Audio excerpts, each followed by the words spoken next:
संतोष देशमुख यांच्या हत्येचे भयंकर photo social मीडियावरती व्हायरल झाले।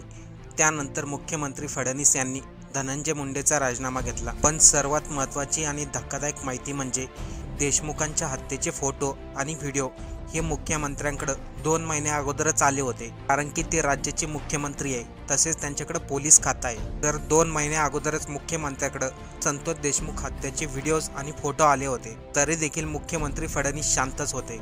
कराड आणि मुंडेला वाचवण्यासाठी मुख्यमंत्र्यांनी कोणतीही कारवाई केली नाही आणि काल देशमुखांच्या हत्येचे फोटो व्हायरल होताच मुख्यमंत्र्यांनी धनंजय मुंडेचा राजीनामा घेतला। मुख्यमंत्र्यांच्या याच गोष्टीवर महाराष्ट्रातील जनता अत्यंत संतापली। मुख्यमंत्र्यांनी तात्काळ राजीनामा द्यावा अशी देखील मागणी होऊ लागली। कृष्णा आंधळे अजून फरार आहे। ज्या व्यक्तीकडे पोलीस खातं आहे त्या व्यक्तीला आंधळे सापडत नाही, मग अशा व्यक्तीने तात्काळ राजीनामा द्यायला पाहिजे। दामून हे बोलवून घेतलेलं आहे, कारण त्यांच्या अंगावर मुंडे इतका जोरात पडलाय। 90 दिवस तुमच्याकडे फोटो होते, तुम्ही हे फोटो काय बघत बसले होते का? तुम्ही हे फोटो बघत बसले होते का? आणि मग हे सगळं अंगावर यायला नको? सोपा उपाय, हिंदू मुसलमान। आम्हाला काय करायचंय? राज्याच्या मुख्यमंत्र्यांना रोज वेगवेगळ्या संवेदनशील गोष्टींचं ब्रीफिंग केलं जातं, ही एक प्रशासनाची पद्धत आहे। या फोटोंबद्दल त्यांना माहिती होतं का देवेंद्र फडणवीसांना? चार्जशीट तयार होताना हे चार्जशीट मधले फोटो आहेत। चार्जशीट मध्ये सगळे पेनड्राईव्ह आहेत, सगळे व्हिडिओज आहेत। हे मंत्रालयातल्या ज्येष्ठ मंत्र्यांना माहित नाही, त्यांना विश्वासात घेतलं गेलं नाही? असं कधी झालंय काय? कुठलेही चार्जशीट आणि कुठलाही दाखला जो कोर्टात दिला जातो तो सरकारच्या वतीने अधिकारी देतात। It is on behalf of the government. गव्हर्नमेंटला माहित नाही असं कसं होऊ शकतं? आणि मग एवढ्या निर्दयी हत्येचे फोटो हातात असताना तुम्ही त्यांच्याबरोबर कॅबिनेटमध्ये चहा, वडे, समोसे, खिचडी हे सगळं खाता?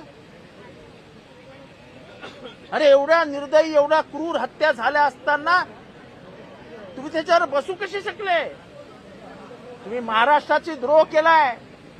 महाराष्ट्रापासून हे फोटो लपवून ठेवले आणि आता जेव्हा तुमच्या लक्षात आलं की हे फोटो आपल्या अंगावर येणार तेव्हा राजीनामा झाला। आणि त्या राजीनामाचं गांभीर्य तुम्ही किती प्रयत्न केला तरी आता हा चिकटलेला डाग निघू शकत नाही। जो बूंद से गई वो हौद से नहीं आएगी।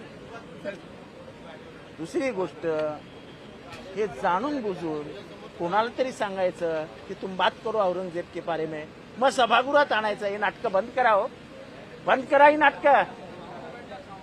औरंगजेबाबद्दल स्तुती सुमन गाणारा माणूस महाराष्ट्रात नाही, हिंदू अथवा मुसलमान।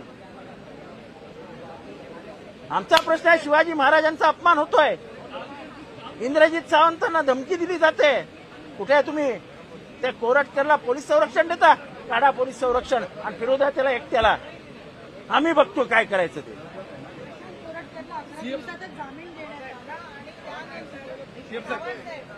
धनंजय मुंडेच्या नाही रे बाबा, सीएम सरांनी याला यापूर्वी देखील 2 वेळा राजीनामा देण्यासाठी सांगितलं होतं, मात्र अजित पवार आणि त्यांच्या मंत्र्यांनी ते ऐकलं नाही। असं आहे की शेवटी सीएम इज द बॉस।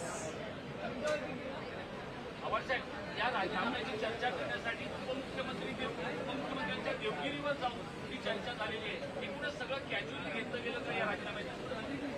मला हेच कळत नाही की म्हणजे त्यांच्या घरी जाण्याचं कारण काय? का अजितदादा आग्रही होते राजीनामा घेणारच नाही म्हणून? हे काय महाराष्ट्राला कळणार नाही, आतल्या गोष्टी आहेत। पण प्रश्न आहे की 80-90 दिवस हे फोटो सगळ्यांना माहिती होते मंत्रिमंडळातल्या। मग तुम्ही या मंत्रिमंडळातल्या फोटो माहीत असणाऱ्यांना विचारतो, तुम्हाला हृदय नाहीये का? इथे हृदयाच्या जागी दगड ठेवलाय का? अरे त्याच्या मुलाबाळांचा तरी विचार करा। आणि आता महादेव मुंडेची बायको बसली उपोषणाला, तिला तरी न्याय द्या। रामकृष्ण बांगरांना बोलवून घ्या, त्याला न्याय द्या। किशोर फडच्या आई वडिलांना बोलवून घ्या, त्याला न्याय द्या। बापू अंधाळेच्या मर्डर केसमध्ये न्याय द्या। अशा मी 15 मर्डर केस संध्याकाळपर्यंत देतो आणि मी अपील करतो गव्हर्नमेंटला की तुम्ही हे गुन्हे दाखल करा आणि न्याय द्या।